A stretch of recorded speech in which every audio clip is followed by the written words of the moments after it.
Now here we are on May 17th, and I'm looking west up the raised path that the county keeps mowing, with trees on both sides, and you can barely see the path that leads down to my corduroy trail. You can get an idea of the height of some of the trees as I start out.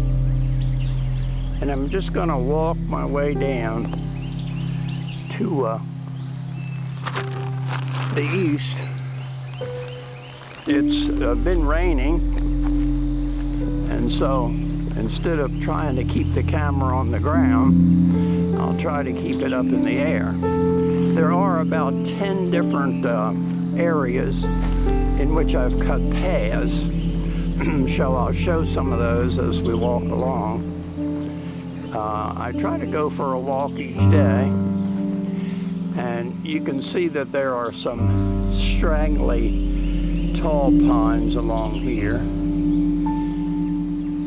and then between here and the stream there's a distance of probably 60 to 70 yards or more, and there's one of my old openings there. They grow up real fast because we've got constantly having the now there's one. That one's pretty open. It works its way all the way to the stream. And there's one there that goes into the pines. I've tried to stay out of the pines lately. They really are growing up as far as trying to walk. And the creek, as I was down here yesterday, seems to be high.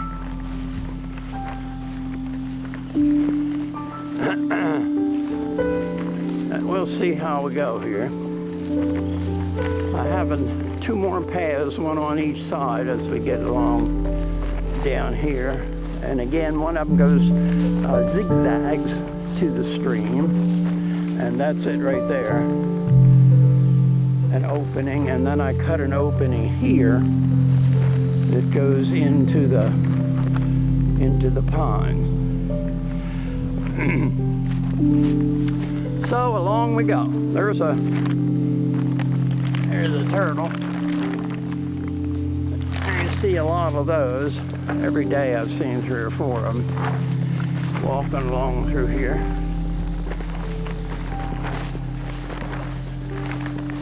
I've cut another opening right here, and it goes directly, not directly, but zigzags to the now this is giving you what we call the lowlands, where so far the pine trees haven't grown up.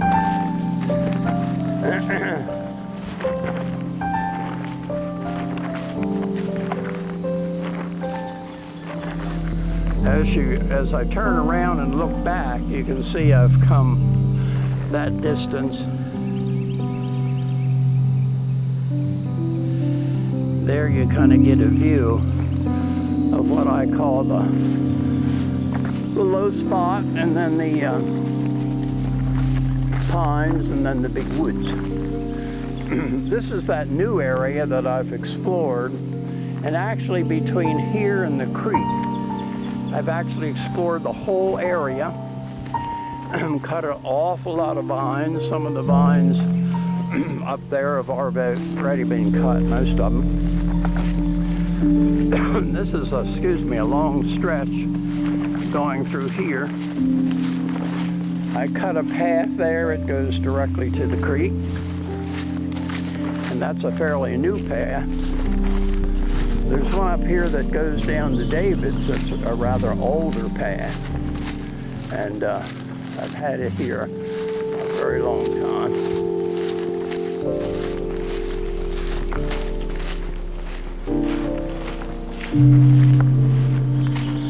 I'm walking at a pretty good clip along here.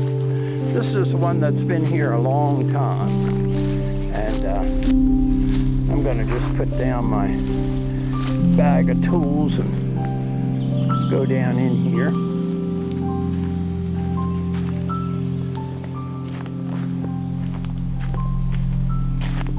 Trying to keep the camera up instead of just on the ground. Now this whole area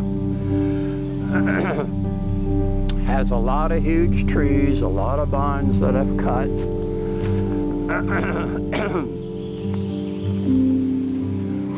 And we're going to be able to see that the creek has raised up a bit. Actually, it's down from yesterday. It washed out the bridge that I had built, and I have materials here to build another bridge that I kind of stacked in there. But you can see the water is actually cleared up, and that means we must not have had much rain last night, or that wouldn't have been the case. And again, as I kind of pan around, that's David's area there. We'll work my way back up to the main path that the county mows.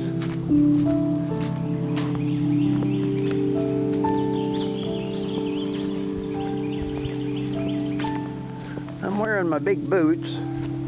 Now and then you'll see like that white can you just looked at, people in the past that left stuff here and there. Ooh, I slipped a little bit coming up out of there. Here we are.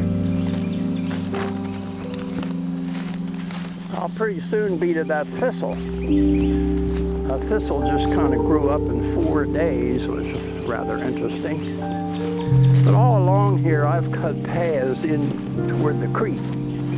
And I'll point some of those out. Here's one of the bigger ones right here. There's a low spot with water lying in it. But there's a rather wide path down through there and goes up to the house. Here's that thistle that I looked at the other day, and I notice now there's 1, 2, 3, at least 4 of them. And they're pretty much full in bloom now. Kind of interesting. They just grow up wild, of course. Now it's not as easy to distinguish some of these paths down to the creek. But again, as we look out over the pines, they really have grown tall, and of course the woods is taller still. There's a rather large path going right at that spot. Yesterday, as I was walking through here, I had to put the bag in front of me to keep my legs from getting wet bouncing against the breeze. There's one of those tree limbs that have fallen down near Fort Number 5 in the pines. And this is that great big tree that fell down overnight, and I took a piece of it and put it near Fort Number 5. There you can get an idea without the sun shining of where that tree split. It split so that a part fell toward the north and a couple parts fell toward the south. And so here we go. I'm coming around the bend now. This is one of the original paths that I had made. And I'm going to go in that area right there in a few minutes. But this shows those 2 great big trees that were split off in the storm. And you can't see it real clear, but there's another one that went down there. 3, 4 in a row, actually. Now I'm going to go in here. I can get in here. And we're working our way through, coming again down to the creek. So I'm trying to keep the camera up instead of down on the ground like I had on a lot of the videos. And you find sand that in the big flood has come up this high. This is still pretty high as you look at it. It's cleared up a lot. It was real muddy yesterday. But all that brush there was brought on by this last surge. That's looking down the creek. And it's real soft down in there now. It'll take a few days to dry up. But that kind of gives you a bird's eye view of what's here. I